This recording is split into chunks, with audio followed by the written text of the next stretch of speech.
fine, it's okay. Take 27.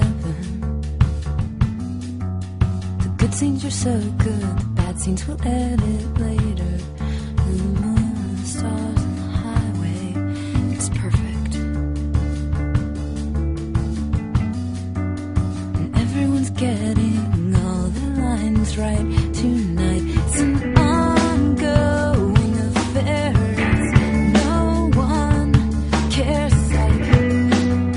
Piano, or suitcase, or jet lag, or family flux. Everybody wants to be like movies. No, you're right, I don't know what I'm doing. There's more media than there ever has been before dealing with trans people and kind of getting that information out there, but a lot of it is sensationalized and kind of drawn out. Some examples of that would be maybe Chastity Bono turning into Jazz Bono, and, you know, it all being a big deal because, you know, just for the fact that it was a sex change, you know, and that he was transgendered and all of that, you know, one of the first big celebrities to come out and transition. Also, there's a lot of hype over Thomas Beatty, but I find that people like to focus on things that are maybe strange or foreign to them instead of really trying to understand what's going on in the situation and, you know, people's reasons for doing things. So, yeah, the pregnant man, all that. It's interesting and it catches the media's attention, but do they really care about transgender rights and, you know, people who are transgendered? I don't know. I think people just like a good story. There are more musicians out there than there has been that are transgender. You know, Kiki and Herb have been doing things that are gender non-conformant for a long time. You got the Clicks with Lucas Silveira. He's been, you know, groundbreaker for trans male singers. There's Adam Rowland. I don't know if a lot of people have checked him out, but he has like riot folk music. He actually recorded an album that starts pre-testosterone and goes all the way through his transition, and it's amazing. He does a couple songs where he harmonizes it with himself from before. And I know that there are some trans men that have done that.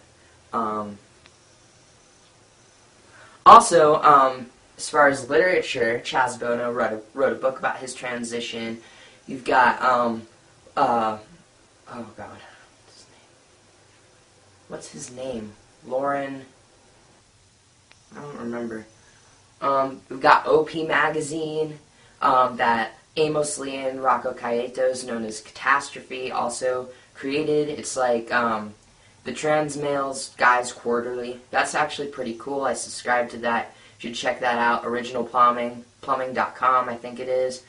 And check that out. That is made for trans men, by trans men, and queer people. It's really cool. So that, I feel that accurately portrays trans men to a certain extent. There's a lot of stories, pictures, you know, links to websites and stuff that has to deal directly with trans men. So that's pretty positive way to get trans people out there. As far as movies, which I think most people think of when they hear media as television and movies, we've got like Jerry Springer and stuff, like I think Parker mentioned, that doesn't really, I mean, for the most part, maybe one or two stories I've heard from those kind of shows are accurate, but for the most part it's just sensationalized, like celebrities and everything else, you know, about transgender people, trying to get people's attention, more viewers. But as far as movies go, the ones that I find decent for the trans experience are Trans America and Boys Don't Cry. Now, Trans America, I can't really speak for trans women, but I feel like, I mean, yeah, it's the stereotypical trans woman, but it does show a lot of the struggle. Another one for trans women that I love, I think this one really shows what it's like for a trans person. I'm not sure about a trans woman, but I'm pretty sure. I like the story. Better Than Chocolate, Judy, on there. I think they portray her beautifully. I really love what they did with her character. Now, Boys Don't Cry, I remember watching that whenever I was 14, and it scared the crap out of me. I was so scared.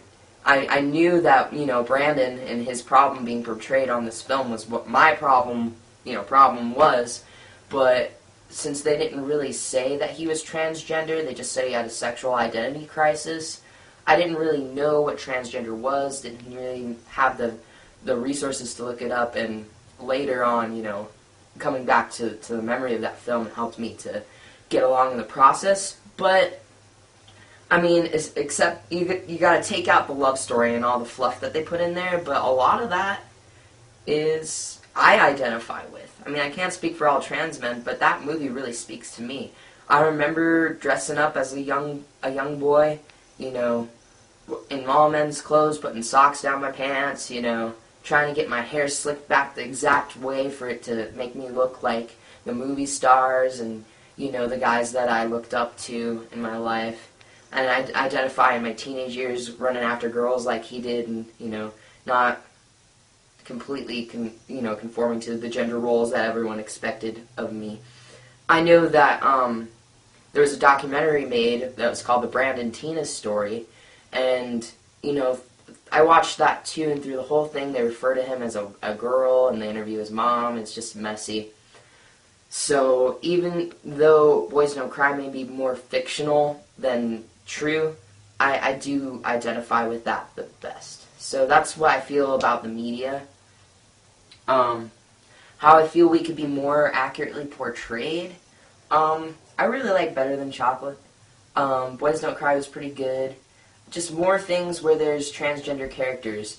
Somebody mentioned the L Word and Max Sweeney. I feel like it's partially, you know, accurate. I mean, it's obvious that they did some research on things, but some things are just completely crazy, like him getting pregnant and all that. I think it's just for drama again. I know that wasn't the focus of the L Word, but I think, especially in the LGBT community, us being portrayed in a more positive light would be better. So that's what I feel about that. If you have any questions, comments, whatever, hit me up. Personal channels down here. See you guys next week. Everybody wants